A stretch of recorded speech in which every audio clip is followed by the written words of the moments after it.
Good evening, everybody. Welcome to Homes and Safe Communities Scrutiny Committee, Wednesday, the 14th of October. Just a couple of housekeeping things for me to read out before we start the business of the meeting. May I remind everyone present that the meeting will be recorded via the internet, and this recording is archived for future viewing. Could all participants please mute themselves when not speaking in order to avoid any background noise or feedback when other participants are speaking? If a participant wishes to speak, can they please put their hand up if they can be seen or on screen, or use the chat function that's available in the box on the side, please. If any participant has difficulty hearing or being heard when they are addressing the committee, they should let the chairman or the democratic officer know. And if they have a webcam, then they should try turning this off, as this will help with broadband or Wi-Fi bandwidth, so that at least they can be heard, can hear and be heard. Thank you. If we can go first, any apologies for absence, please, Mark? Yes, we do have some, Chair. We have apologies from Councillor Collins, Mrs. W. Davis, Mrs. G. Doyle, and Mr. A. Raybould from the tenant representatives. Thank you, Mark. So if we move now to item 2, minutes of meeting held on the 16th of September 2020. Are there any people happy to move the minutes, or are there any items that they want to discuss? Happy to move? Okay, thank you. We now, any declarations of interest, please? No declarations of interest from anybody? Okay, so item number 4 is for reference. This is the coronavirus recovery strategy that went to Cabinet on the 21st of September 2020. I think this evening it just gives us the opportunity to ask more questions around it. We have Mike Ingram here at the moment, one of the officers, but we also will have Marcus Goldsworthy with us at about 6:30. So if you have any questions around sort of items that you might want to ask him, if you could hold those questions for when he's available to join our meeting. Is that okay? Yeah. Mike, would you like to lead on this, please? Yes, thank you, Chair. The report that was presented to Cabinet, as you can see from your papers, was drafted around the 14th of September. I suppose I don't need to necessarily highlight the fact that things have moved forward somewhat in the last 4 weeks. And the report does identify that the recovery strategy is flexible and has to be flexible enough to deal with changes of circumstances. And clearly, I think we're in one of those, and we certainly, from media, understand that we may be flexing even further in the next few weeks. The reports have been produced during the coronavirus pandemic, and they're attached to the report, but I suppose the most important appendix is that attached to Appendix A, which is the recovery strategy in itself. Key issues for consideration with regard to that strategic report. It's structured around the Council's 3-phase approach to the management of the pandemic. So phase of response, transition and recovery. And those structures, those approaches have been operating in parallel over the last few months, certainly through the summer, as we've moved from response, which was actively looking at how to maintain the R rate as low as possible, but to continue to provide essential services, and moving then in the short to medium term, looking as we moved out of response into transition. as I mentioned, those things have been running in parallel, and different directorates and different departments would have been at different stages within that response and transition phase, depending on the types of services that they provided. The recovery strategy, as I mentioned, has a structured response. Response specifically was dealing with the initial phases of the pandemic, and as part of that work there was output from learning exercises with members, with chief officers and with the public and staff around how we shared experiences of how we went through that initial phase, and that has helped form some of the strategic responses that you will see in the attached document. Transition, as I've mentioned, is how we've gone from the immediate response and how we've established cross-directorate working groups to understand the issues that we've been presented with, and the opportunities and the learning as part of that work. And then finally, recovery, which and I think this is very important, that recovery isn't return to pre-coronavirus and pandemic. This is about taking some of that learning, some of the opportunities, understanding the threats that have been identified over the last 6 months, and changing the way that this organisation delivers its services. And the report identifies some of those threats and opportunities in a recovery action plan. The work has also been informed by a number of external pieces of work, the community impact assessment, together with an economic impact assessment.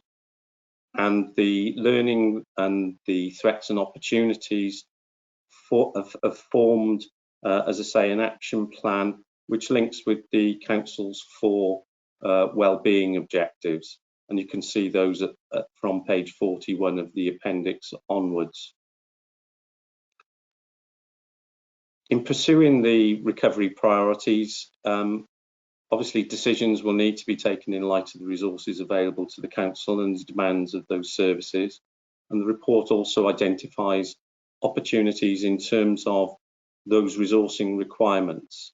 And as has been mentioned previously, with larger numbers of staff working from home and likely to continue to work from home as part of the positive experience that we've gone through, opportunities looking at the Council's estate, looking at efficiencies and the way that we will continue to respond to the pandemic as we go forward. What the report also indicates is the importance of involving, engaging and consulting with our residents, staff and partners as we move forward. It's acknowledged that autumn and winter was going and is going to be a difficult period, and the requirement to continue to engage and develop our recovery plans as we move forward. But equally, as I say, the report also acknowledges the fact that those recovery plans will be affected by a range of external influences, and clearly, whilst the report is only a month old, I'm sure that Cabinet and the Council will be needing to consider our move potentially back into response as the R rate increases and the numbers of people with COVID-19 increases as well. So the report recommends that Cabinet consider the strategy and that it be referred to all of the scrutiny committees. The reason for referral to scrutiny is to ensure that that those priorities, the 19 priorities that are identified, as I say, from page 41 onwards in the report, that are monitored and scrutinised by those scrutiny committees, but also inform your work programme going forward.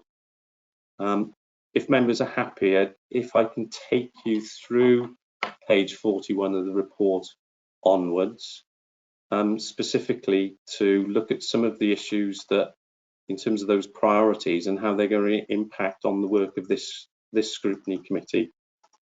Now, clearly, it could be argued that all of the priorities, to a certain extent, do impact on homes and safe communities.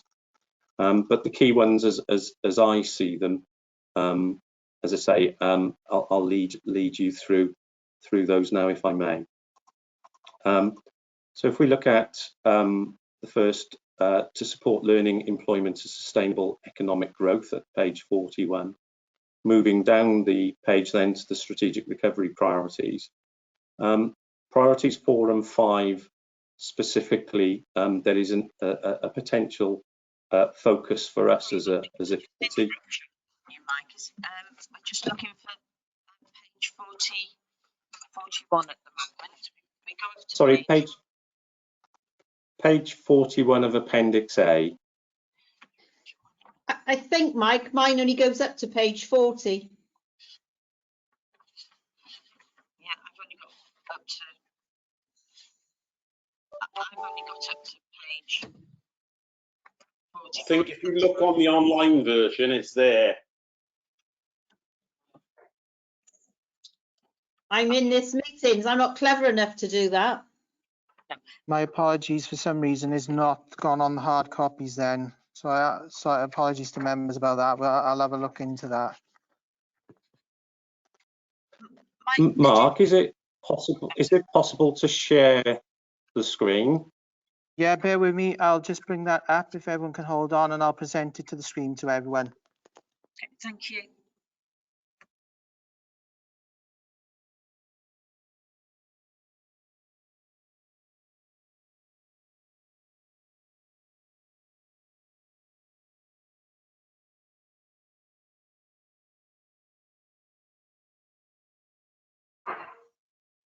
I've just put it in the chat if that helps.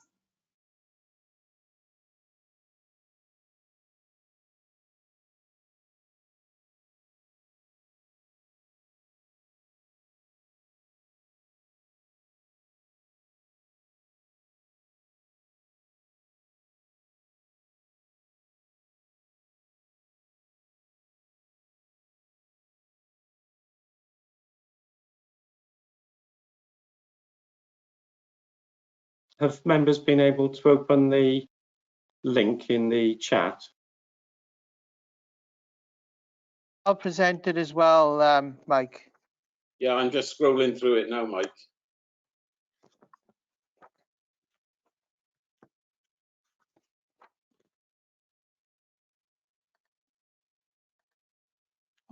Hopefully that's come up for everyone.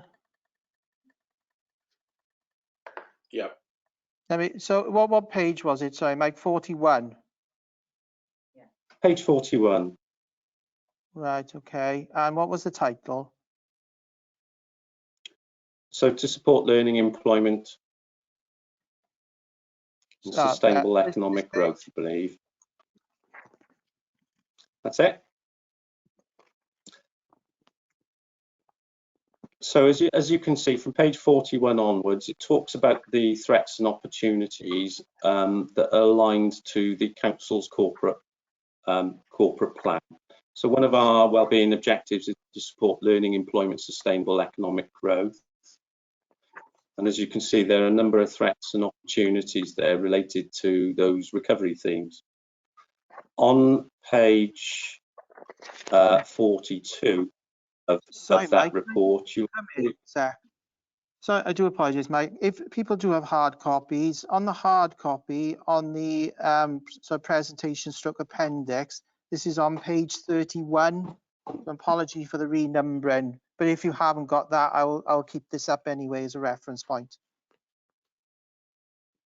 Sorry, Mike. Sorry.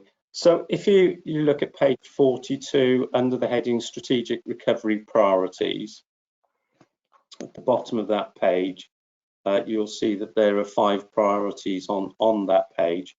And I would highlight priorities 4 and 5 as being areas that this committee has an influence on. So just to highlight what I mean by that, priority 4, take action to promote green recovery, refocus the capital programme to support economic growth. Clearly, the council has an ambitious new build programme. One of the areas that we are focusing on is the use of sustainable materials and technologies, and we're looking at modern methods of construction. And clearly, an area there that we can contribute to this priority is through that programme of work. We're also looking to undertake a pilot programme with the support of Welsh Government to look at alternative technologies for heating our homes. So we've at the moment bid for some capital funding with Welsh Government to install ground source heat pumps in a small number of our properties, and then to monitor that to understand how tenants can use the technology, but being more importantly, to look at issues around fuel poverty and the impact on fuel poverty as well. So an area of focus might be for this scrutiny committee to look at the capital programme and to consider how the work that we're doing is contributing to that activity. Number 5, I would suggest that we also have a responsibility for, in addition to other areas of the council activity, about supporting key businesses. Clearly, with a housing investment programme, just in terms of the capital investment, over the next 30 years, the housing business plan looks to contribute £660 million in improving the council housing stock, together with new build and regeneration activity. Over the next 5 years, we're looking to spend about £120 million on investment in the council stock. So clearly, we have a potential as a key driver to support opportunities, both in terms of new technology and how we build our homes, and the skills required to build them. But we also have the influence to financially support local SMEs within the Vale of Glamorgan and support them to take on some of the work that capital programme is driving. So perhaps an area might be, again, you might want to understand or to see a report perhaps that looks at how we're going to achieve that and what is the strategy for us to improve the way that we procure and engage with local businesses and those communities. Moving on to the next wellbeing priority, to support people at home and in their community. Well, this is your bread and butter, isn't it, as a scrutiny committee? And obviously the sort of main priority, I suppose, of my service and the committee is looking at the whole issue of homelessness and how that has been impacted upon during the crisis. Clearly, there's always been a strategic policy aim that, you know, most local authorities, and the driver is to try and eradicate homelessness as far as possible. What the pandemic has shown us, I suppose, in a very short period of time, that the work that we have done, I wouldn't for 1 minute suggest that we have eradicated homelessness in the Vale, but what we've been able to do is to ensure that any homeless person or any person that is a threat to homelessness is provided with some form of accommodation. The accommodation that we have provided is obviously temporary in nature for 60 or 70 residents, because we place them in hotel and bed and breakfast accommodation. And at some stage, as the economy improves and those businesses, those hotel businesses clearly potentially look for business elsewhere, there will be pressure on that temporary accommodation resource going forward. Welsh Government have indicated that they don't see that that the gains that have been made in trying to deal with the situation, they don't see that once the pandemic is over, or under control, let's put it that way, of reverting back to previous circumstances whereby the vast majority of those people that we've picked up in the last 6 months, in the main single people, and for whom the local authority in the past may not have had a statutory responsibility for, Welsh Government have indicated that they have no intention of going back to situations where street homelessness is on the rise. Now that has some long-term implications for us, because at the moment the problem that we have is that we have over 200 people in temporary accommodation. The problem that we have is moving those people into permanent homes. And the work that we've done with partners as part of the coordination cell activity that we've undertaken, working with health, social care, third sector, housing association partners and others, we need to continue to work to reduce the impact of homelessness, but also what the response to coronavirus hasn't done is obviously deal with the fundamental issues that were leading people to become homeless in the first place.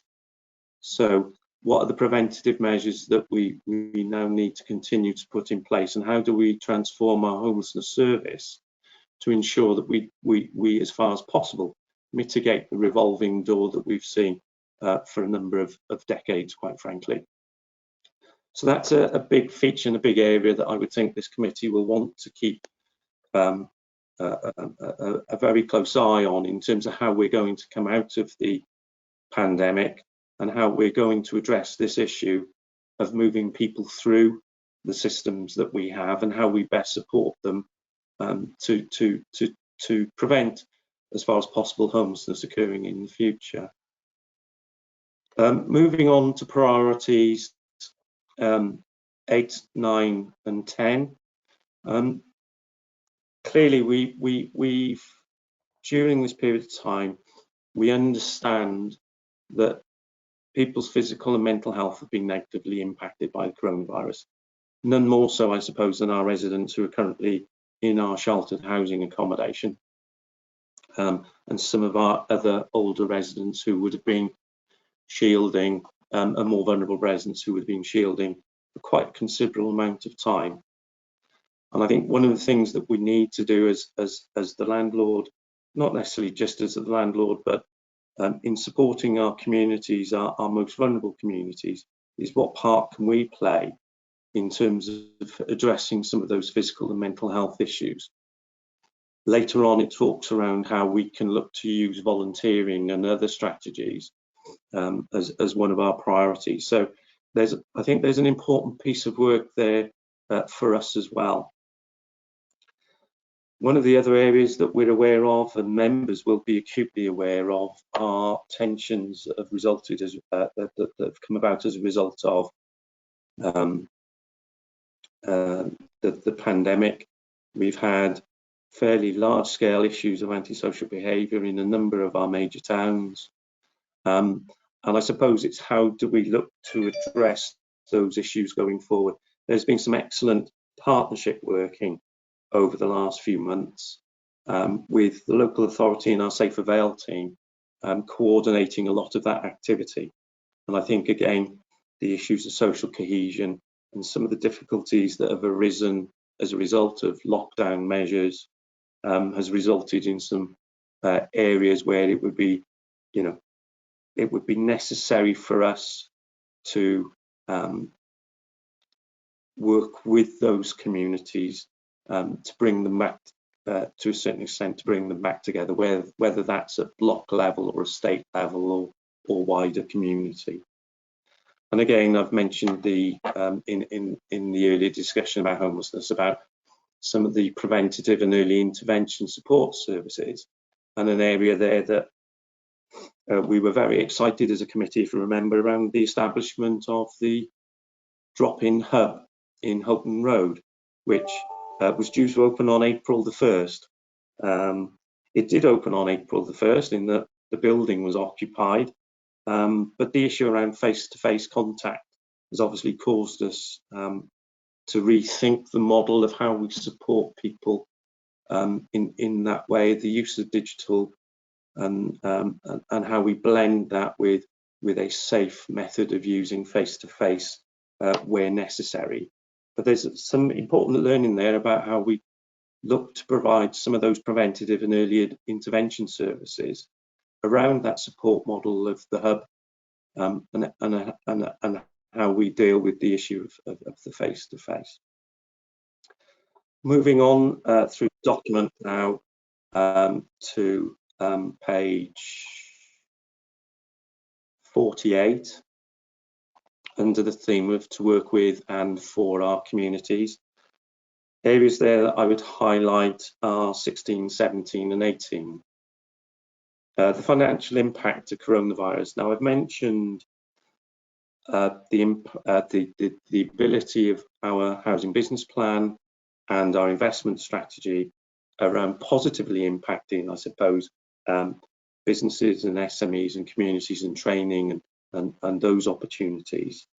But on the other hand, we also are aware that the potential closure of a lot of the economies that a number of our tenants would have been working in are not likely to be short term. Potentially a number of those businesses will not survive the next few months, and that is going to have a huge impact on our tenants. We know that approximately 70% of our tenants are on some form of income-related benefit. A number of those will be working either in zero-hour contracts or in low-income employment. But we also recognise that a number of our tenants, particularly our NEETs community and our younger communities, where are their opportunities for employment in the future? So again, I would suggest that there is an area of activity there that members may wish to consider as a key area going forward. 18 and 19, we're already doing some work on.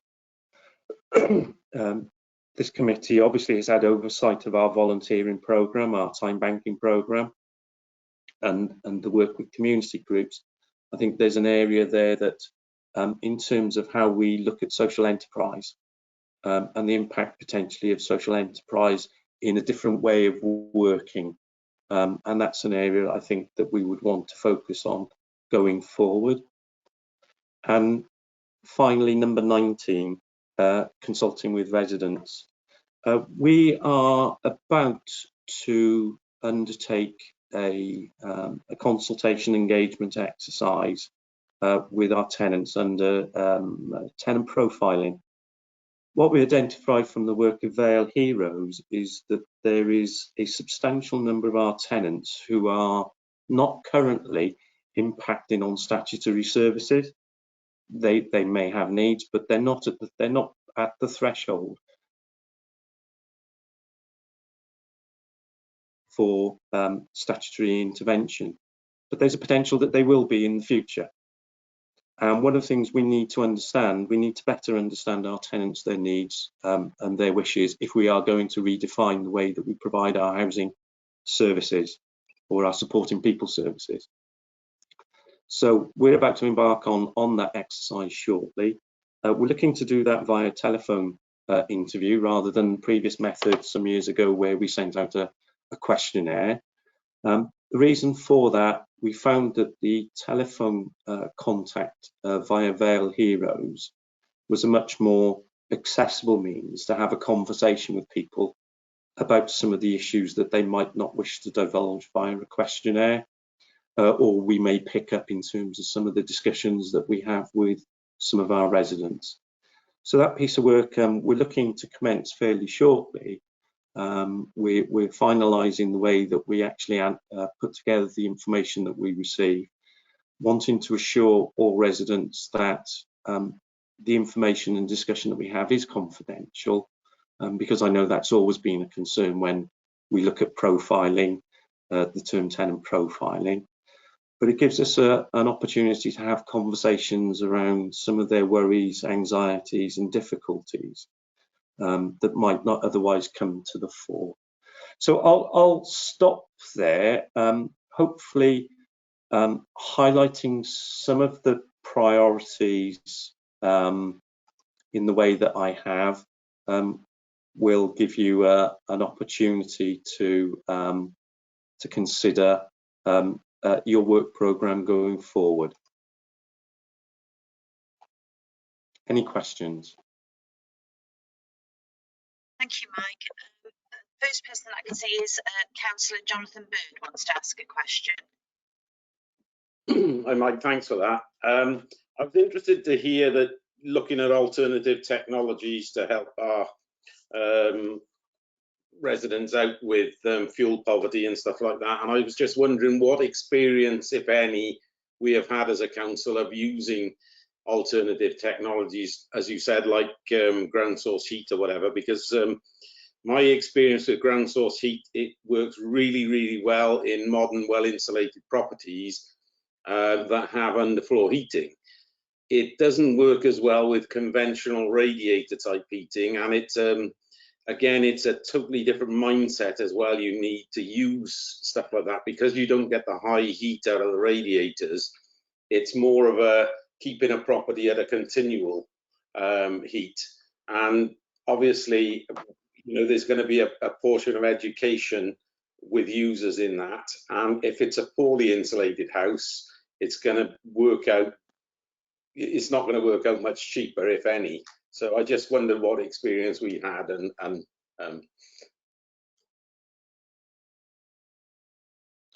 So the bid that we've made to Welsh Government have put together not only with the sort of fabric first approach, but also with some funding from their economy division. They've put together a programme of funding. The idea is clearly it's going to be far easier for us to when we're building our new houses to build in those measures that you've just mentioned, you know, so, you know, starting from a potentially a factory build type approach, high levels of insulation, much more intuitive heating systems, etc. So that's going to be much more easy for us to do. I think the big challenge is that most landlords obviously have a much older stock, as you mentioned. Most of ours is 30s and 40s build, post-war, which is going to be, as you say, difficult to get the gains that we would like to see, and certainly you won't get the same gains as you get from a new build. The programme is a series of pilots across the country using a different strategies in different areas. So we've been working with Welsh Government, all of the local authorities have been working with Welsh Government to identify certain types of properties, and the intention of the pilot is to try out different forms of new technology, to monitor that technology to see what the potential gains are or are not. Part of our bid is also about upskilling, because you're quite right. What does the department? We have no expertise within the department in relation to this technology. There are other partners out there that do have the expertise, and part of our bid is to commission that expertise to assist us in understanding the technology and what will work and what won't work. This is happening, as I say, will happen across Wales. So whilst we are looking at ground source heat pumps, there will be others looking at solar, there will be others looking at battery, there will be others looking at different retrofit, optimized retrofit opportunities on a fabric first approach.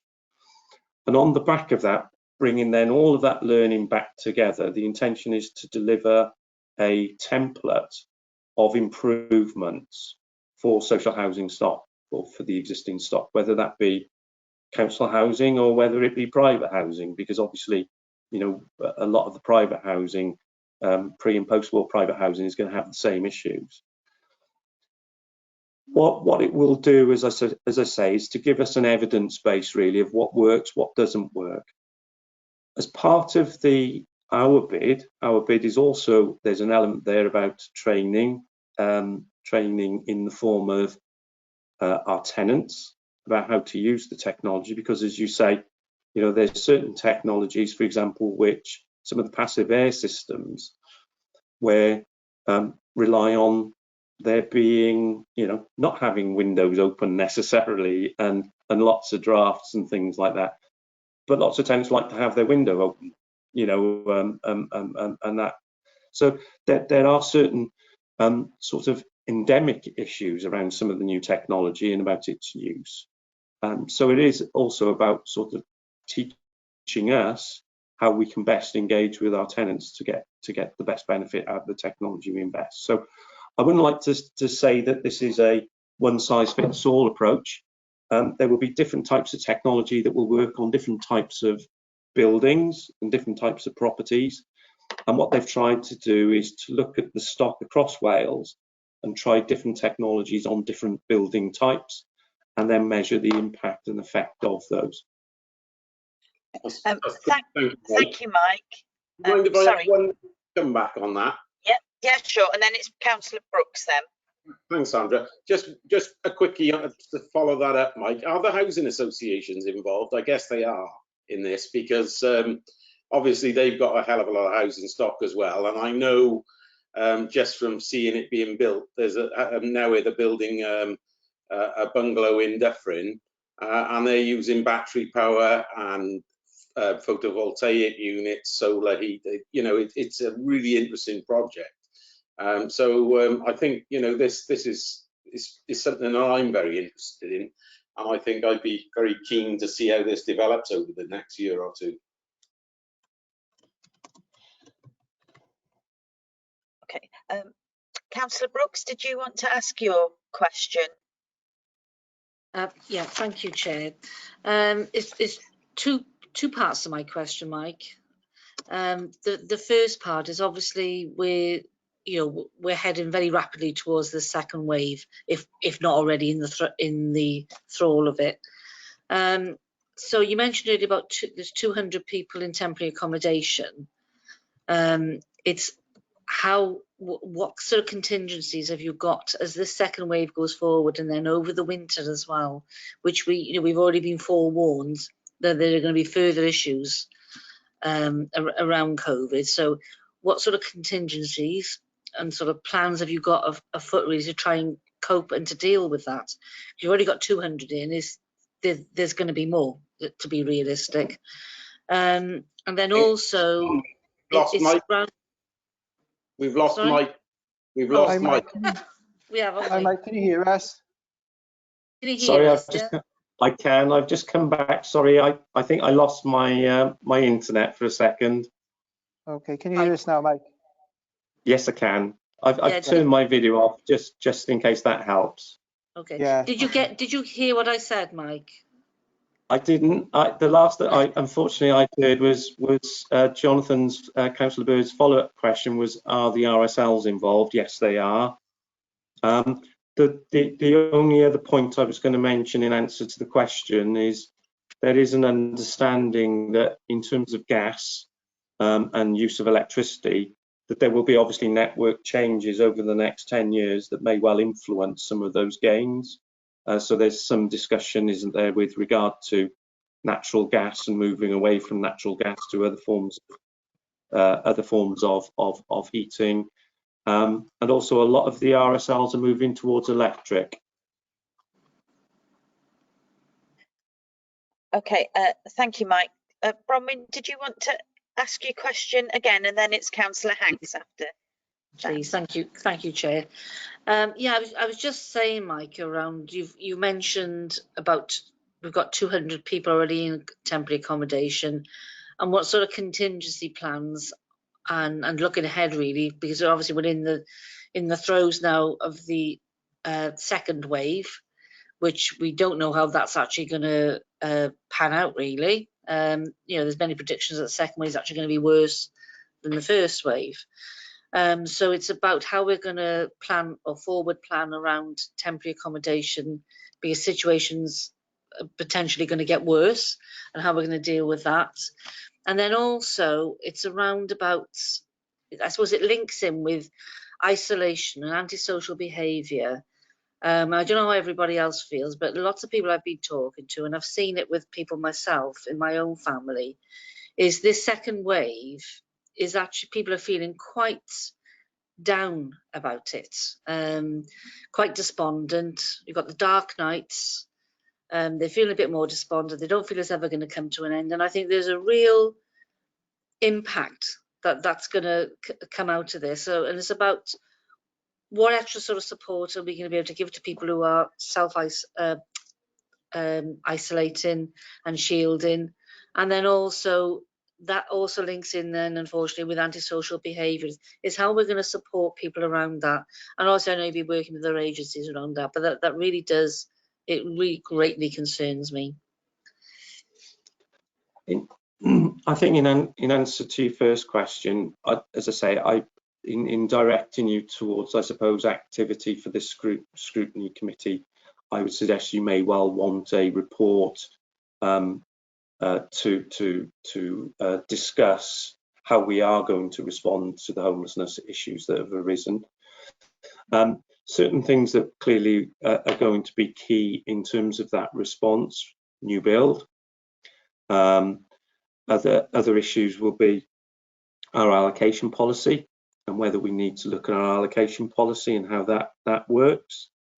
Other areas will obviously be the phase 2 response. So in terms of some of the funding, capital funding that we've received from Welsh Government for modern methods of construction that we're looking to develop in the next 6 months.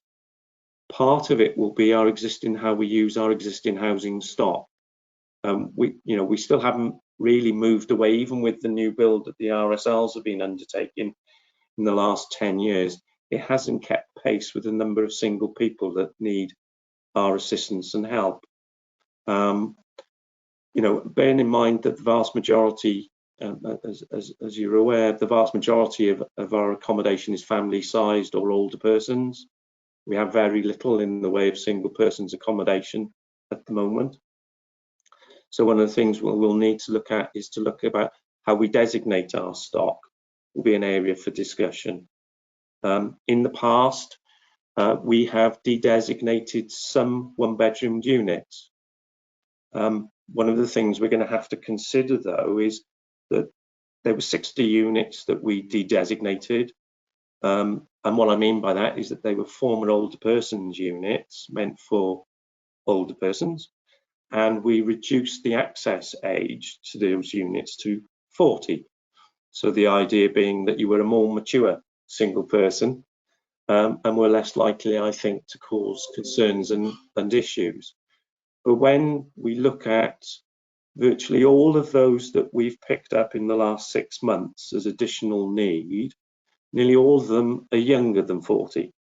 The average age is between 20, 35, 36. So we're going to have to consider, I think, in terms, again, our allocation and how we utilise our stock to meet the needs and the demands of. So these are all areas that I don't have the answers for you today, but these are the areas that we are starting to put together in some of the themes, and it may well be useful. Scrutiny may want to look at, say, a task and finish exercise, look at homelessness provision and the response to that as a piece of task and finish work. But as I say, that I really think that will be for members to have a think about. But that seems a very key and interesting area that members would be very keen to be involved with, I think. In terms of your second point around people who are shielding, some of the issues that we've seen in terms of some of the community cohesion issues, what we saw, I think, initially through the initial phases was we didn't know an awful lot of our people that were shielding, and the work of the Vale Heroes team and the work of community agencies as well, and the third sector, as I say, is identified not just for council housing, but the wider community, a number of people who need support whether it's low-level support or what have you. from a housing perspective, that will lead me then to look at the way that we use our supporting people service and whether that needs to flex and to change. Clearly, we're dealing with lots of people who have housing related issues, you know, whether they be mental health, whether they be drug and alcohol issues, whether they be social isolation, or whatever they may be. And I think we will need to review how we use our supporting people funding to best support these people going forward. The work that we will do with our tenant profiling may lead us to have to look at the way that my service is structured to be able to have the capacity to be able to better support non-traditional, what people would say was non-traditional landlord activity. We have the money advice team, which is doing fantastic work on the one end, but how do we then link that in with our supporting people team to make sure that we are picking up these areas of social isolation and particularly those vulnerable people? And the tenant profiling work that we do will be key, I think, in terms of understanding what the need is and what people want from that.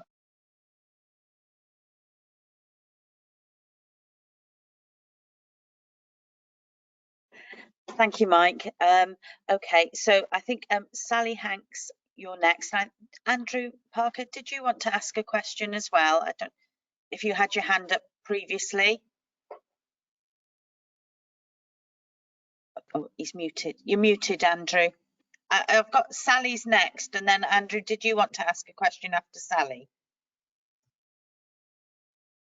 You're still muted. Oh, Sally, if you'd like to ask your question, and then I'll come back to Andrew. Okay. And just to say that Marcus is now with us, so if we want to talk any questions around regeneration, we'll be able to ask Marcus. And I don't know whether he wants to say anything before we ask questions as well. Okay, Sally, go ahead, please. Okay, thank you, Chair. Mike, I was just wanting to talk about the survey. I thought the staff survey you sent out was a very caring survey. I wondered if you were disappointed with only a 44% return on that, and I wondered what were the dates of which that happened.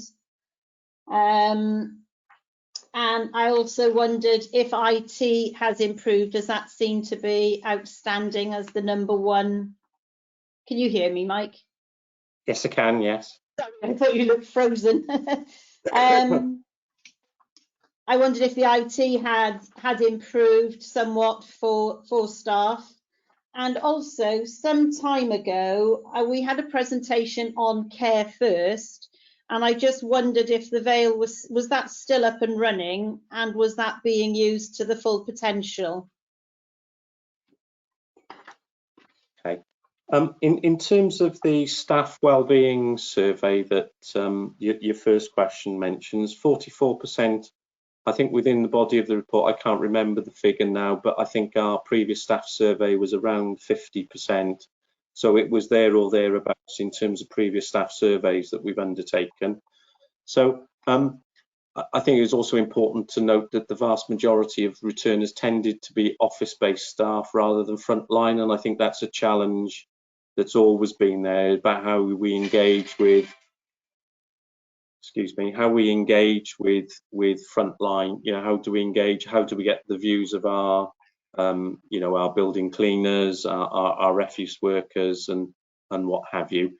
And it's not easy. It is a challenge to try and engage and to understand what those needs are.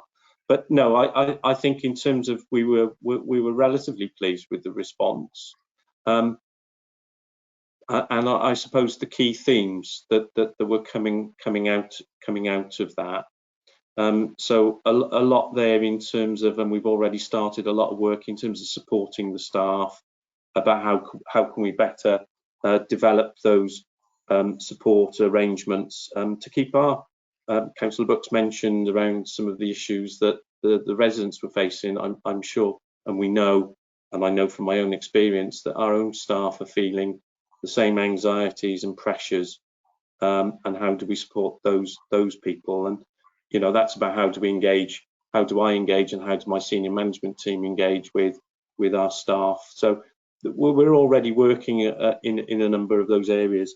Your second point about IT, yes, there has been significant investment in IT, in infrastructure. Although you lost me for a few moments, that wasn't down to the council's infrastructure. That was unfortunately probably down to my internet connectivity and everyone coming up from work. But generally, I would say that in terms of productivity and the ability to communicate and engage, that has vastly improved over the last few months, certainly from my experience.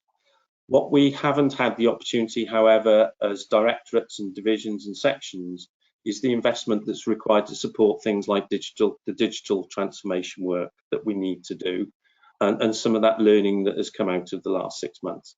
So from a housing perspective, we know that, for example, I need a new housing management system. We haven't looked at that for the last 6 months because really it wasn't a key priority. We have now started to do that. We've now engaged with a specialist, and we will be looking to procure that work in the next few months, pending obviously where we are over the coming months.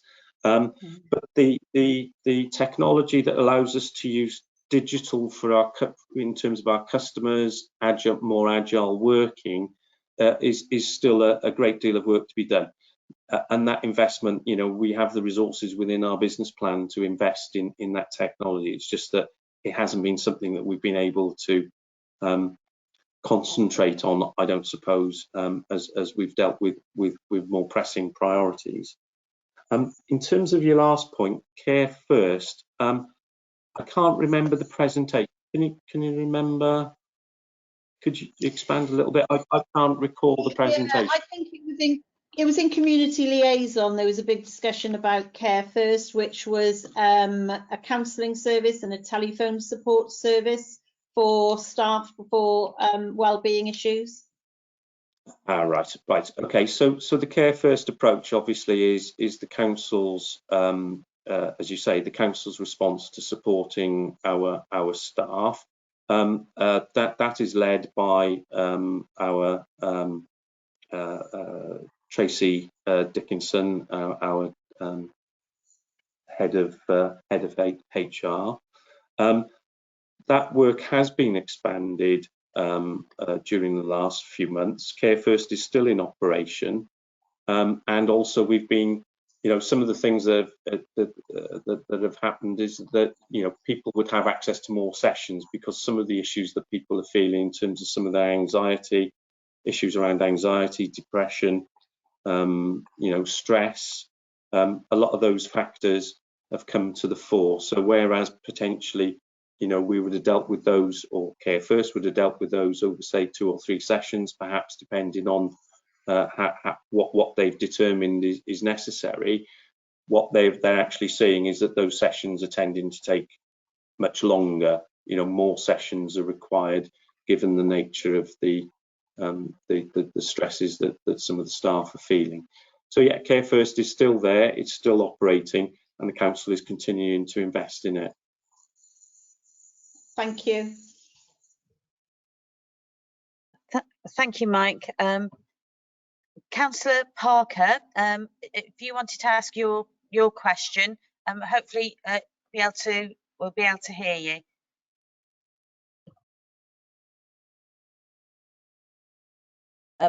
Councillor Parker, we can't hear you at the moment. Are you unmuted? Oh, do you have headphones plugged in at all, Councillor Parker? Because sometimes that doesn't help with the sound.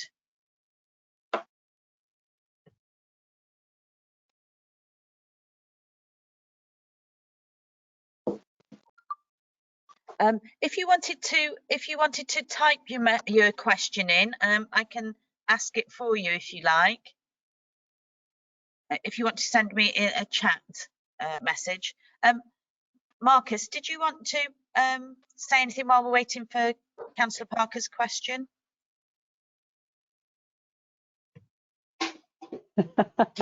You're on mute too. Yeah, sorry to interrupt you. I've just sent Councillor Parker a message to unmute himself. I don't know if that helps. Thank you. Marcus, I think you're on mute. Can you hear me now? Yes, Marcus. Yes. Yeah, good. Sorry, it's something to do with my headphones, I think. No, I didn't have anything really to add, just to sort of say hello to everyone, and sorry I'm late. One thing I was just going to say in respect of Mike's answer on the issues around staff and obviously staff well-being. I attended a meeting on Tuesday, our regular, what we call, what used to be called CMT, I think they've changed the name of it now to SLT, but it was the corporate management team meeting. And obviously staff well-being is very much at the top of the agenda. And one thing I'd add is obviously the likely or possible changes that could occur possibly towards the end of this week with you know, talk of a circuit breaker and obviously a further lockdown is very much at the heart of what the management team is looking at, and all staff right across the council and indeed councillors and tenants and customers will be very much in our thoughts, and we'll be looking to make sure that we can do all we can if we do have a period where we may have a shutdown for some weeks again. So it's very much in terms of the council's corporate management team at the heart of what they're thinking about at the moment. So just wanted to say that. Thank you, Marcus. Yeah. Chair. Yes.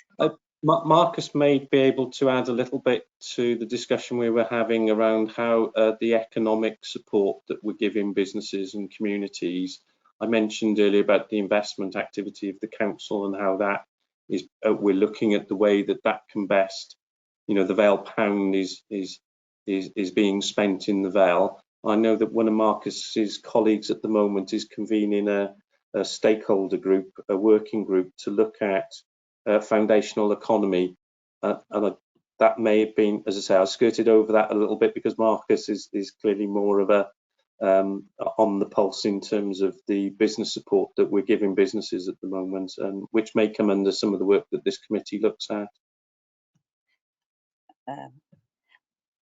Sorry, bear with me. Yes, Marcus, if you want to do that, and then I've got Councillor Rachel Nugent-Finn would like to ask a question after that. But Marcus, if you'd like to go into that, that would be great. Thank you. Okay, thanks, Chair. I'll keep it relatively brief. Obviously, there's a lot of things to cover. Yes, obviously we're awarded funding via Welsh Government to study the foundational economy. We have a member of staff who is looking very much at that at the moment, looking at, for example, things like how we award contracts as a council and the process around that, so that we can ensure that local businesses can be involved in that process, because a lot of businesses are very either unwilling or nervous or just find the whole process too complicated to actually bid for. Mike will have found this problem when we do things like housing renewal and when we do have large-scale repairs to our own housing properties on our own buildings, for example. It's increasingly difficult to get local businesses to bid for that work. And indeed, for other bits of work where we are putting out, you know, as a council, we put out millions of pounds worth of contracts. So it's really important that local businesses can be involved in that. And Maddie, who is the lady who works for me, who's doing that work, is very much at the forefront in trying to ensure that when we have a contract process, that process for both bidding for contracts and for actually advertising and letting them allows businesses who are local to the Vale to access and to bid for it. So, and it goes wider than that. Obviously, it includes things like you know, community groups as well, because social enterprises are quite capable of bidding for some of these pieces of work. So it's ensuring that the Vale as a community and as a business base is able to benefit from the millions of pounds worth of contracts which we as a council let, but also which some of our partners are letting as well. So that's really important work, as Mike has said. The other part of what's going on at the moment obviously is around town centres and making sure that people feel comfortable to go into town centres, and perhaps some of the short-term but quick measures we can implement to make those town centres more attractive for shoppers, but also to make sure that businesses, especially hospitality businesses, can have space available to operate and to run their businesses in a safe way. This doesn't mean, obviously, in most cases, allowing people to basically eat and drink outside, but it also involves things like decluttering pavements. So where we've got pavements with lots of bins, or even cycle storage in the wrong place, which is cluttering up the pavement and means that people can't move around safely.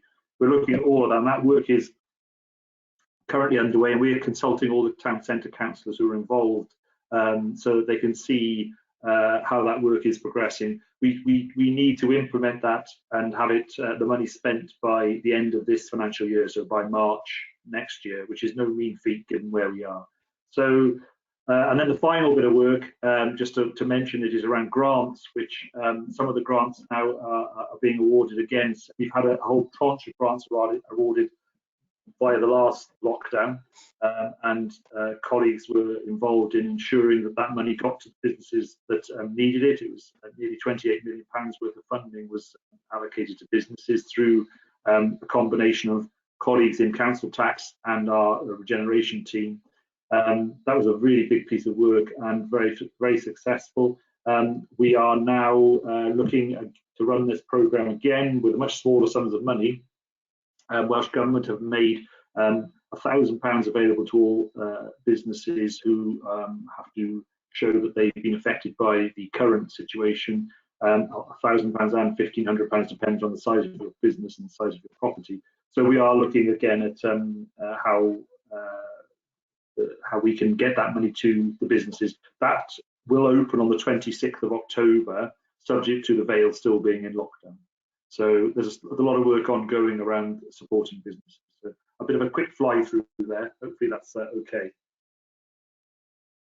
Marcus, yes, that was really interesting what you had to say, and I think it sort of helped to round off what Mike had introduced previously as well. So, Councillor Nugent-Finn, did you want to ask a question? I did. Thank you very much, Chair. Mike, going back to the first part of the presentation, section 0.5, which is working with key businesses to support employment, skills and development. I put a question to full council actually, is about the Kickstart grant. I feel this is an opportunity where we can do exactly this. It's about partnership working. It's about, there's a, you know, obviously there's criteria to it. It's aimed at younger people, but I feel that fits in perfectly with the aims here. You can work with, I think it's 30 different providers, but a local authority and a town council are one of the key main instigators of this project. And I also thought, going off the back of last committee, we could fit this in with the CCTV monitoring.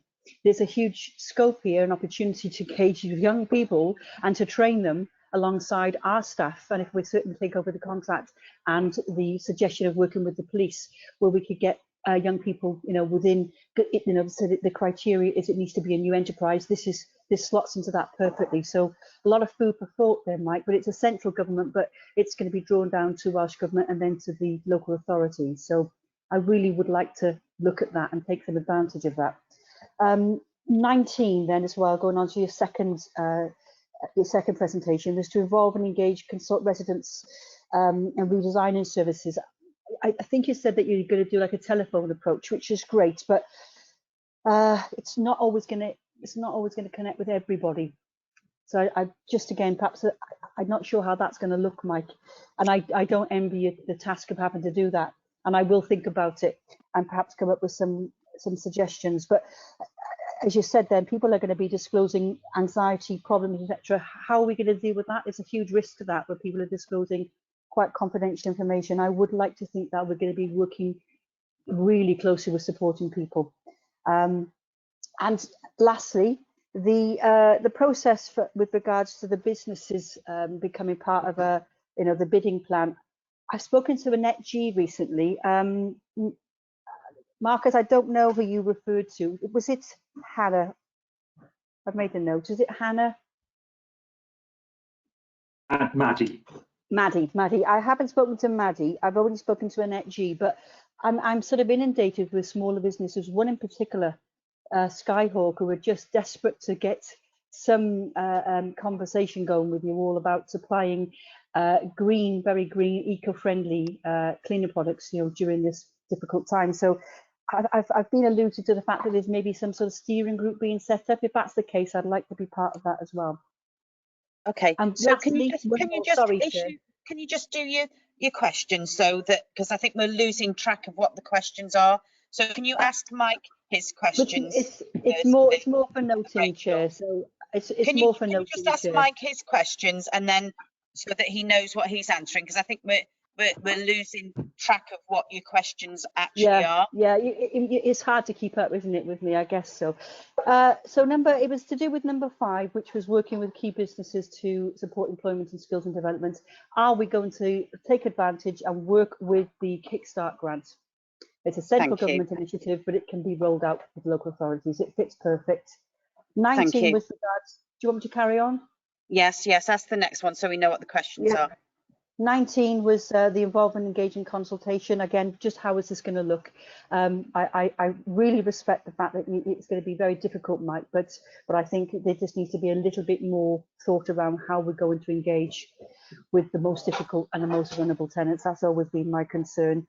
And then the disclosures, how we deal with that for both our staff and the tenants. Thank you. And then, did you have a question for Marcus then as well, or have you asked the question for Marcus? I have. I think, Marcus, did you note that okay, or should I repeat it?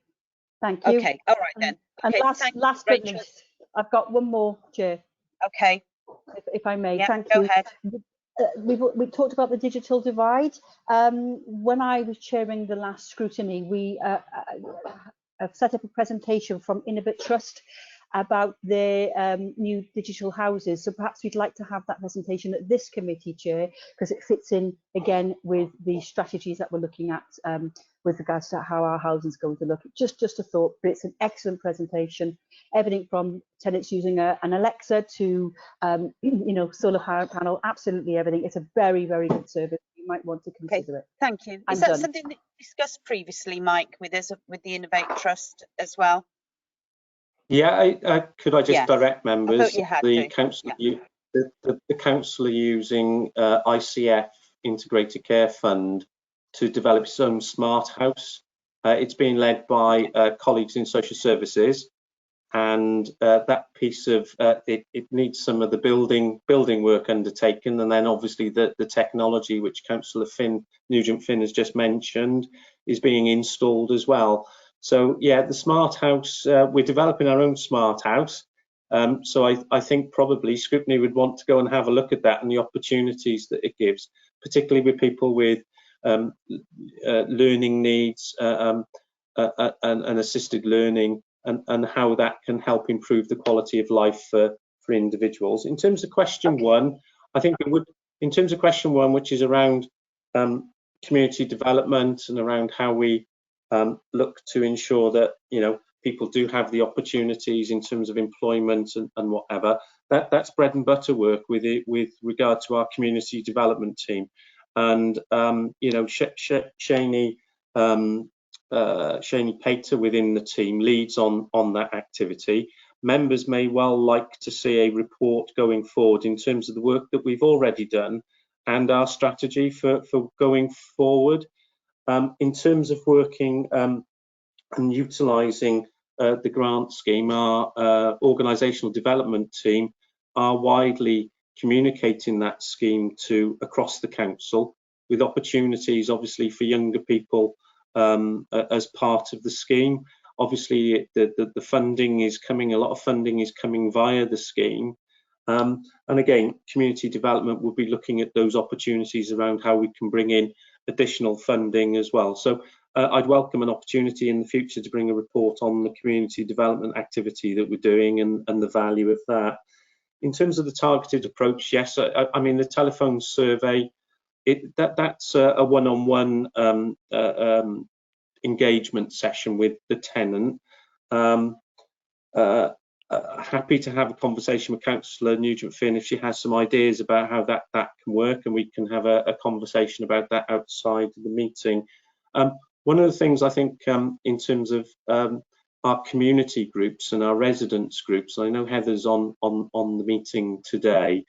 I think one of the impacts that we've seen that we haven't sort of worked through yet is the impact on those working groups that have been established over the years, and the impact that we've had in terms of not doing face-to-face and some of those meetings and some of the technological challenges that some of our residents engaged in those groups are facing.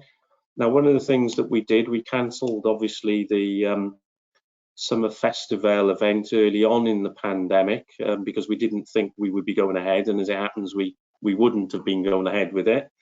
But in discussions with the tenant engagement team there, we looked to transfer and utilise some of that funding to purchase and to provide equipment for some of our residents groups that didn't have access to the technology. But I think there's a bigger issue there in terms of how do we engage going forward. You will be receiving in your new work, in the work programme for this year, a report on a new tenant engagement strategy. The existing strategy has come to an end, and you will have a follow-up report on the 4 main strategies that you were monitoring last year and the year before.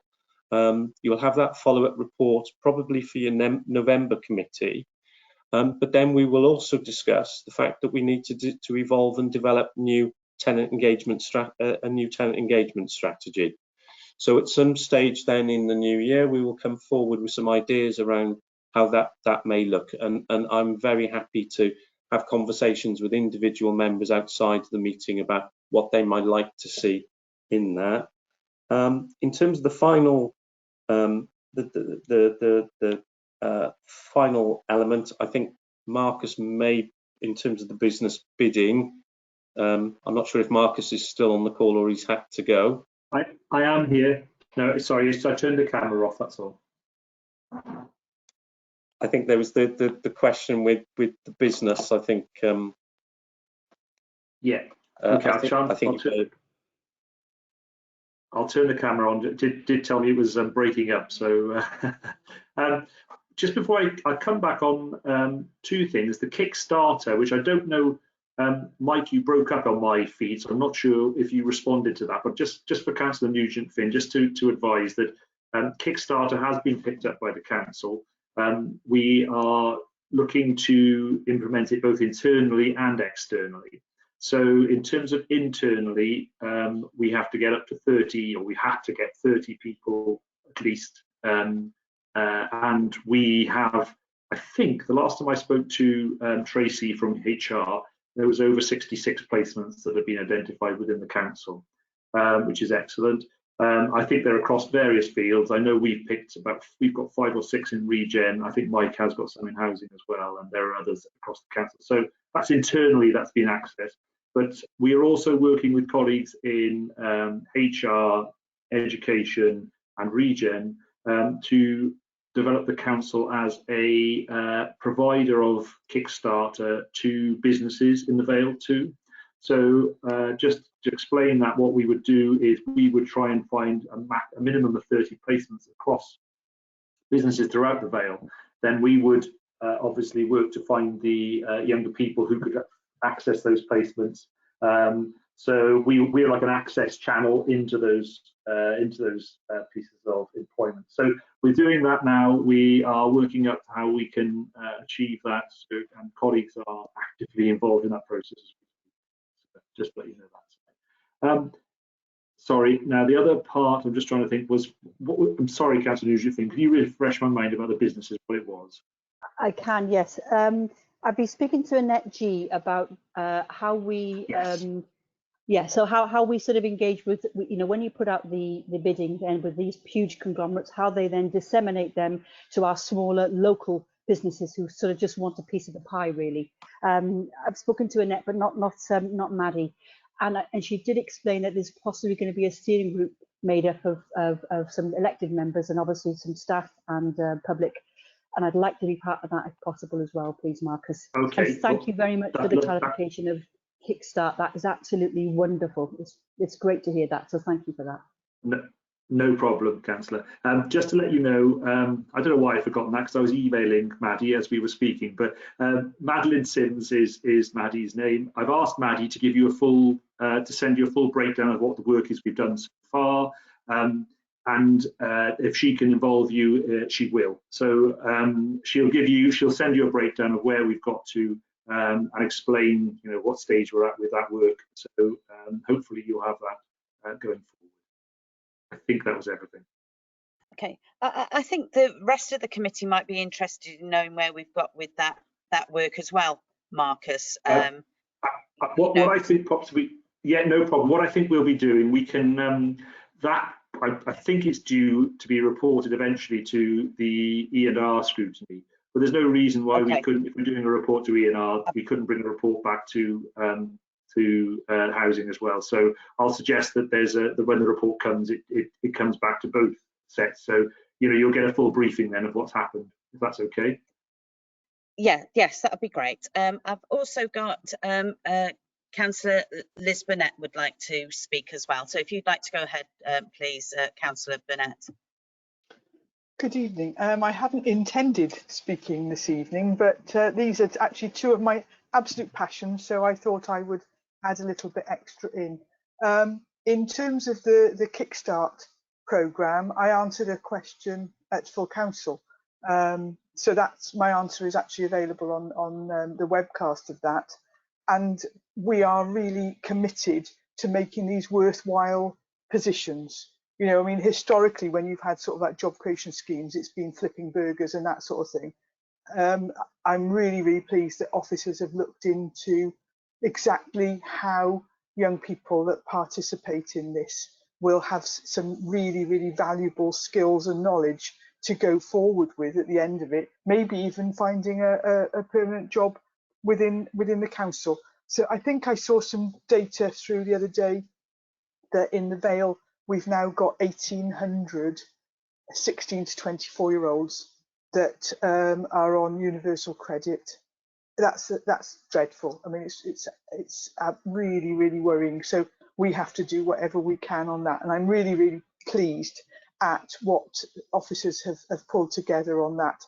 In terms of the work to do with foundation economy, this is a small project that we've had funded by Welsh Government.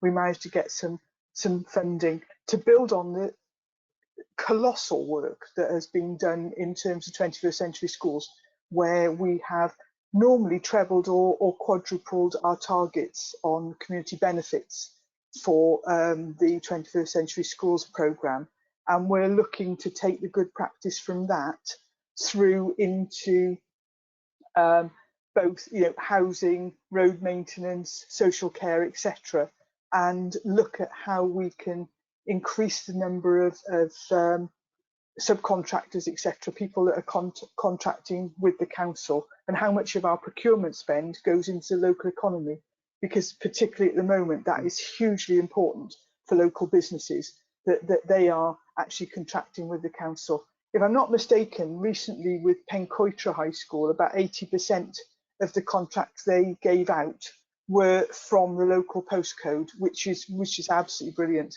And we are currently advertising some new contracts and trying to encourage local businesses to participate.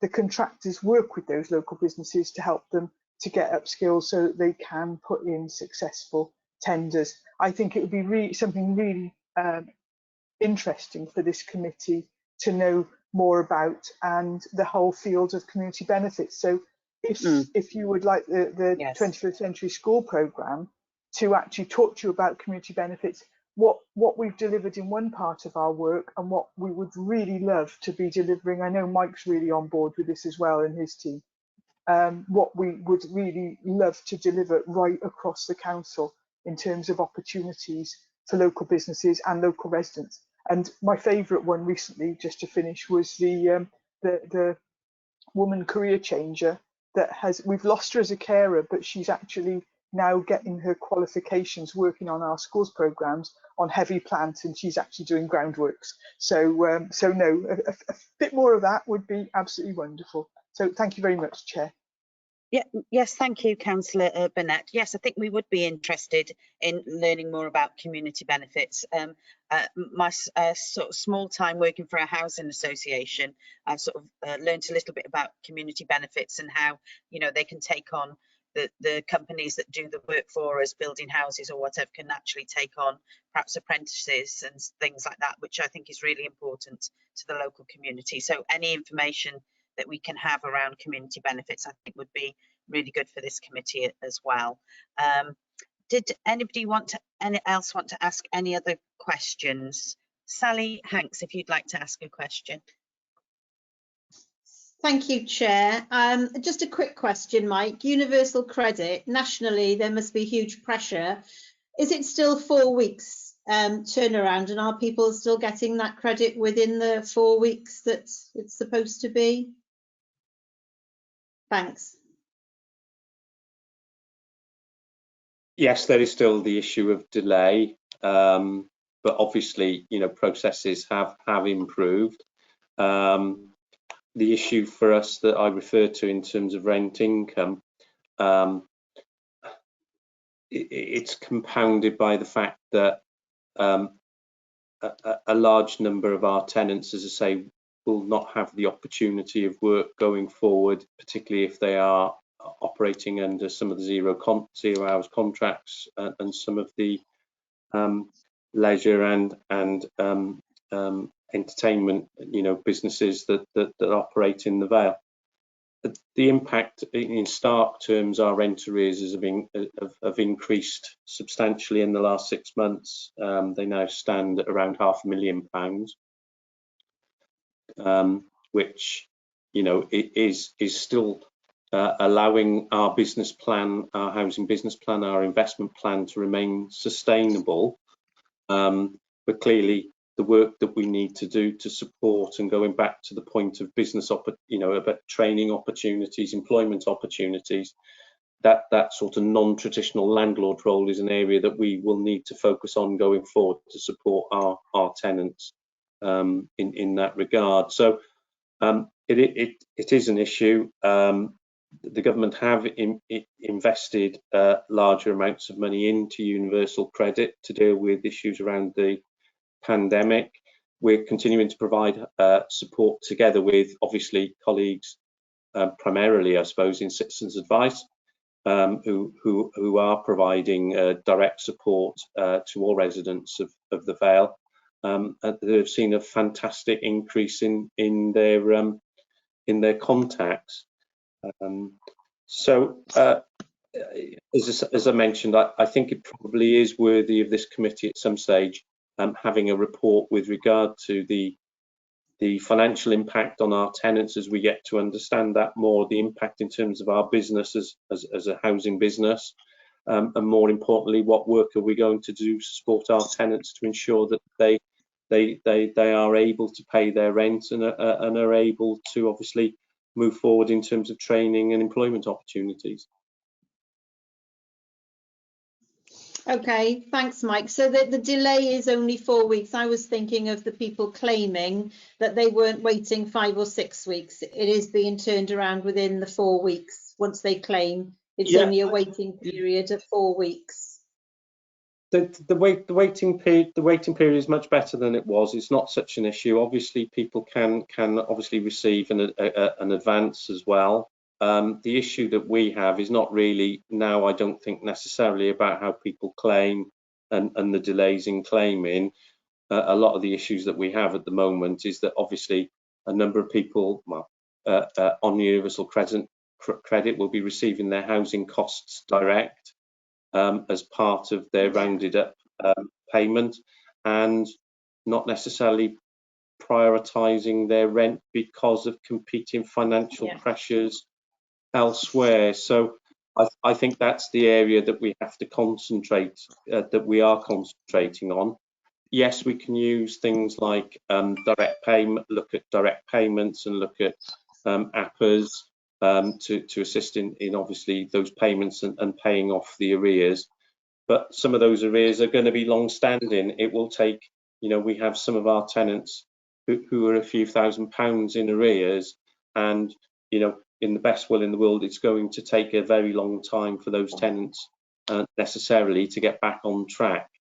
So it's about understanding, you know, with the money advice team doing the financial assessments that we do, providing the advice and the guidance, and obviously at the moment the evictions are not permissible at the moment. Well, no, evictions are now permissible, but there is now a 6-month notice period that the government introduced, that tenants have to be given 6 months notice in regard to any possession proceedings. This authority has determined that we won't be evicting anyone during the pandemic, and all RSLs and all other social landlords have given an equal commitment, other than antisocial behaviour, which obviously you know, is something that obviously that 6-month notice period doesn't apply to. But yeah, I think we have to recognise that the issues for us isn't necessarily around the processes necessarily around universal credit now. It's about people sort of not paying at the moment and working with those people to get them into the routine of paying again. Thank you. Thank you, Mike. Thank you, Councillor Hanks. Is that all the questions that we have for this evening? Yes. If we can move through what recommendations we have, because sort of the recommendation that this goes back to Cabinet. I think we're happy with the report that's come forward, but we've got quite a lot of reports and things like that we've picked up this evening that we might want to take to our future programme for the committee. Are you happy for me to go through those? So what I have so far is that perhaps we'd like a report on the capital programme, particularly around the pilot from Welsh Government, the ground source heating things. Was that, I think, was one of them. Also around the housing investment programme, we'd like to have something around that. I'm sure we have that already. Number 8 was the homelessness, a report about how we're going to tackle the homelessness policy, but there was also a suggestion from Mike for the task and finish group around, you know, sort of looking into that, if people would be interested in being part of a task and finish group, to look at how we're going to tackle that and to report back to the committee. Do people want to vote on them singly, or do you want to do it en bloc at the end and perhaps come back to the task and finish group and who's going to fill it? I'm happy for suggestions. If anybody wants to speak. Yes, I'll go through it then, yeah? Okay, I'll just carry on speaking. Okay, so we also had something on vulnerable communities and the antisocial behaviour. I don't know whether we wanted a report around that. Also looking at how the hub on Halton Road is working and what would happen with the face-to-face sort of interaction, but we're now having to do stuff online. A report has already been done on the younger people, the community development and younger people. We've already got a report on that we might want to look at. Look at the social enterprise and different ways of working. Did we want to look at that? Okay, and sorry, I've also got a report from the 21st Century Schools and the community benefits. A report on the financial impact of universal credit on tenants. And a visit to the smart house, or a look at what's happening with the smart house. I think that is everything. I think Mark Thomas was going to help me as well, but if anybody else can think of anything. Councillor Bronwyn Brooks. Just a little bit of a concern. We've got an awful lot there. That's going to be a lot of reports. And obviously this is a very changing situation at the moment. And also some of those reports are actually cross-cutting with other committees. So really it's a bit of a plea to sort of to draw in really what our committee is actually structured for. So I think we need to, because I just got a feeling we could end up with too many reports. And as I said, some of these are actually very relevant for other committees. So I don't want to cross-cut over theirs where they might actually be doing pieces of work around it as well. So. Yes, Councillor Brooks, I'll take that on board. I'm happy with that. I didn't want to miss out any of the reports that have been talked about this evening, but yes, I think it definitely something that is relevant to this committee. Perhaps we could just have oversight of perhaps reports that are already at other committees rather than actually doing a piece of work around anything as well. Would be better, and I'll take officers' direction on that as well. Marcus, if you wanted to speak. Yes, it was just really quickly to say, for example, the foundational economy work, that would probably be better as a presentation than necessarily a report.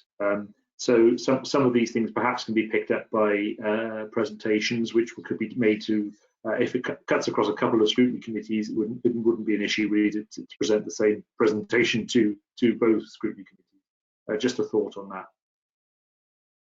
Yes, I'm more than happy for that to you know, for us to have a presentation rather than, you know, sort of start trying to do work outside of our remit really. So yes, that would be helpful, and obviously I'll take officers' recommendations on those as well. Mike, if you'd like to speak now.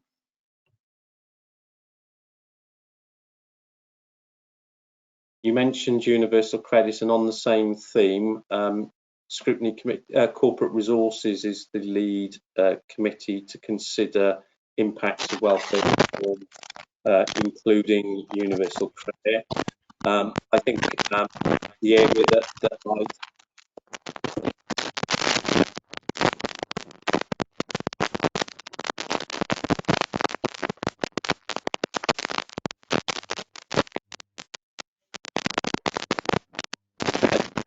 that's me, but Obviously people can make sure they're muted, getting a bit of feedback.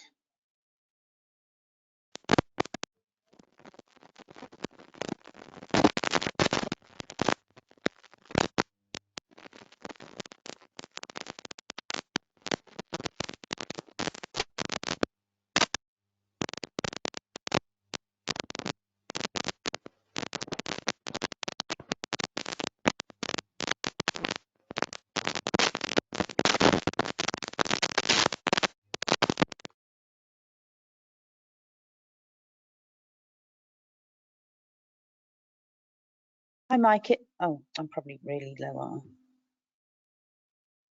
yeah, I Hi, Mike. can If you want hear to you. try again. Yeah. Yeah, so I think the point I was making and echoing Councillor Brooks's and Marcus's comments, that area is actually the responsibility of corporate resources, and I know that reports, and we feed into the report that goes to corporate resources in relation to welfare reform and including universal credit. I was thinking mainly around our activity around rent recovery and supporting tenants in terms of maximising income, rather than a wider welfare reform or universal credit might be something that I certainly have not brought that report, I don't think, in the past to this committee. And it may well bring in some of the other aspects around some of the employment opportunities and development opportunities. So it may well be one report on what do we do to support our what are we doing to support our tenants financially, economically, and in terms of community development. Okay. Yes, that's good. Thank you very much. So are we happy to go with the recommendations that we have for this evening? I've spoken about quite a few there. Go for presentations where it's you know, we're interested in it, but it isn't for us to sort of make any recommendations. is committee happy for to go forward with that future programme? Yes, yes. Okay, all right. Thank you very much. So I think that is the end of this this meeting. Thank you very much for making it a really interesting meeting, for asking all those questions. Thank you, Mike and Marcus, for coming along and keeping us up to date. I'm sure by tomorrow it will have all changed as well. So by the next meeting we'll have more information, which is good. But yes, thank you for coming and making it interesting. The next meeting, online meeting, is scheduled for Wednesday, the 11th of November. So yeah, if everyone, please stay safe and stay well. Okay, thank you for coming this evening. Thank you. Bye. Thanks, Sandra. Thank you.